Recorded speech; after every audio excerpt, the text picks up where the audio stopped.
प्रिय विद्यार्थियों, सुप्रभात। जैसा कि आप स्क्रीन पे देख पा रहे हैं, परीक्षा में अच्छे अंक प्राप्त करने हेतु कैसे लिखें संदर्भ, प्रसंग, व्याख्या और विशेष। आपकी वार्षिक परीक्षा में यह प्रश्न 5 अंकों का होता है और इन 5 अंकों में जो विभाजन किया गया है वो संदर्भ, प्रसंग, व्याख्या और विशेष के आधार पे किया गया है। भाई अगर आप ये चारों चीज़ें लिख के आते हो तो ये संभावना नहीं रहती कि आपके जो अंक हैं वो कट जाएं। तो आज हम इस वीडियो में जानेंगे कि संदर्भ, प्रसंग, व्याख्या और विशेष को कैसे लिखें। सबसे पहले हमें ये पता होना चाहिए कि संदर्भ, प्रसंग, व्याख्या और विशेष होता क्या है। संदर्भ कविता के अंश विशेष को व्याख्या के लिए जहाँ से लिया गया है उस पाठ्यपुस्तक का नाम, कविता का शीर्षक और उसके रचनाकार की जानकारी देना ही संदर्भ कहलाता है। इसमें हम 3 चीज़ें लिखेंगे: पाठ्यपुस्तक का नाम, कविता का शीर्षक और उसके रचनाकार का नाम। उसके बाद बात आती है प्रसंग की। इसकी भी एक अलग हेडिंग बनाएंगे हम। जिस अंश को व्याख्या के लिए लिया गया है, जो काव्यांश लिया गया है, उसमें कौन सा विचार, भाव या घटना का वर्णन है, इसकी जानकारी देना ही प्रसंग कहलाता है। तो यहाँ हम 1 या 2 पंक्ति में बताएंगे कि उन काव्यांश में कौन सा विचार, भाव या घटना का वर्णन है। उसके बाद बात आती है व्याख्या की, जो आप व्याख्या करते आ रहे हैं पिछले कई सालों से। अगर मैं ये कहूँ, ये व्याख्या आपकी 5वीं कक्षा से शुरू हो जाती है तो आप 12वीं तक पहुँच चुके हो। पिछले 7 सालों से अच्छी तरह आपको पता है कि व्याख्या कैसे करते हैं। व्याख्या में क्या होता है? किसी कविता के अंश में व्यक्त विचारों और भावों को सरलतम विधि से समझाना और उसमें निहित तात्पर्यों एवं प्रतीकार्थों को विश्लेषित करना ही व्याख्या करना कहलाता है। देखिए, इसमें एक शब्द आया है सरलतम विधि। तो यहाँ पे क्योंकि व्याख्या का दूसरा नाम सरलार्थ भी है, तो यहाँ सरलतम विधि से हमारा तात्पर्य क्या है? भाई जो काव्यांश के लिए आपको पंक्तियाँ दी गई हैं उसको कितनी आसान से आसान, कितनी सरल से सरल शब्दों में आप बता सकते हैं, समझा सकते हैं, वही व्याख्या होती है। उसके बाद है विशेष या काव्य सौंदर्य। व्याख्या के लिए प्रस्तुत काव्यांश में रस, अलंकार, भाषा, भाव, बिंब, प्रतीक योजना आदि के प्रयोग को काव्य सौंदर्य कहा जाता है। काव्यांश में कोई विशिष्ट विचार, दर्शन या शैली आदि को विशेष के अंतर्गत प्रस्तुत करते हैं। तो विशेष, जिसे काव्य सौंदर्य भी कहते हैं, इसमें किन किन बिंदुओं को हम रखते हैं, किन किन चीज़ों को हमें रखते हैं, उसमें रस बताना होता है, अलंकार, भाषा, भाव, बिंब, प्रतीक योजना, ये चीज़ें हमें विशेष में लिखनी होती हैं। वैसे तो अगर विशेष लिखेंगे तो काव्यांश में बहुत सारी विशेष की पंक्तियाँ हम बना सकते हैं, लेकिन समयाभाव के कारण और जितने अंक आपको निर्धारित किए गए हैं उसके लिए हम 4 या 5 पंक्तियाँ यहाँ लिखते हैं काव्य सौंदर्य में।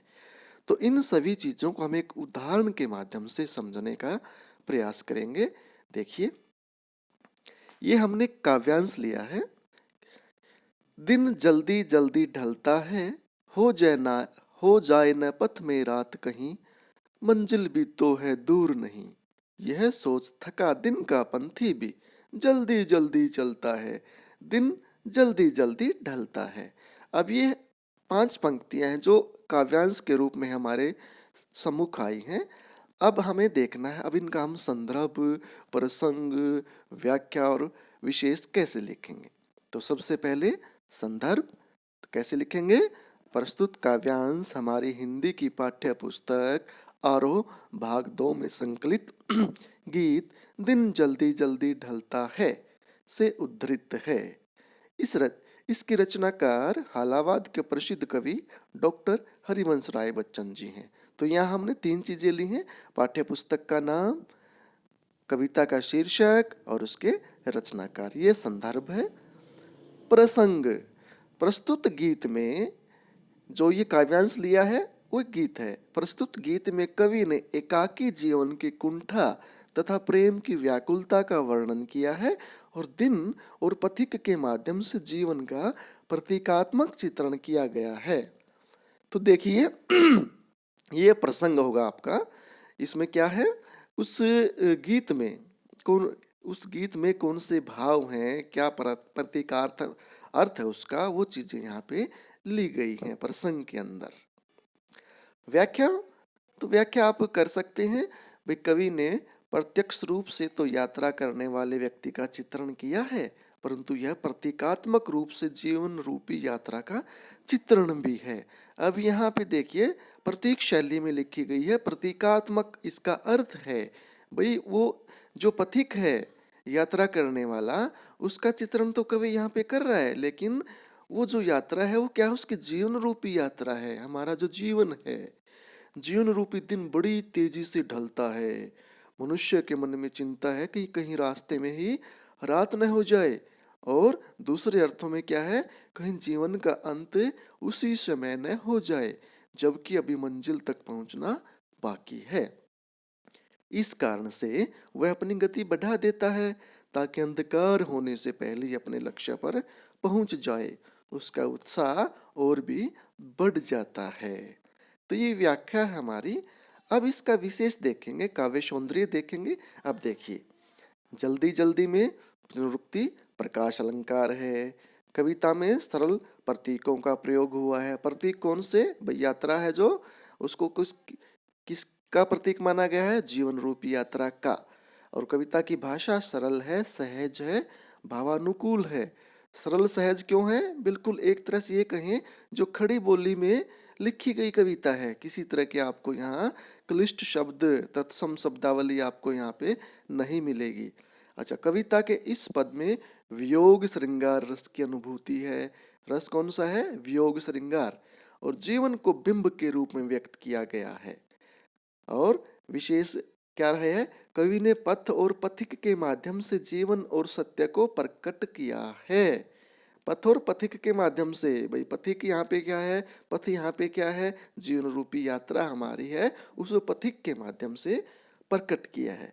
तो प्यारे बच्चों, जब आप वार्षिक परीक्षा में काव्य सौंदर्य या काव्यांश की सह प्रसंग व्याख्या करेंगे तो आपको ये 4 हेडिंग्स ध्यान में रखनी होंगी। कौन कौन सी,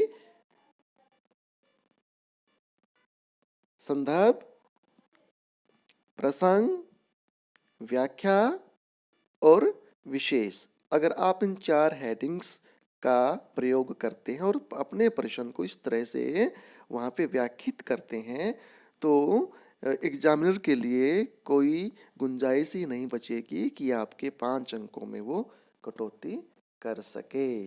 तो आशा है, उम्मीद है आपको यह वीडियो पसंद आई होगी। धन्यवाद।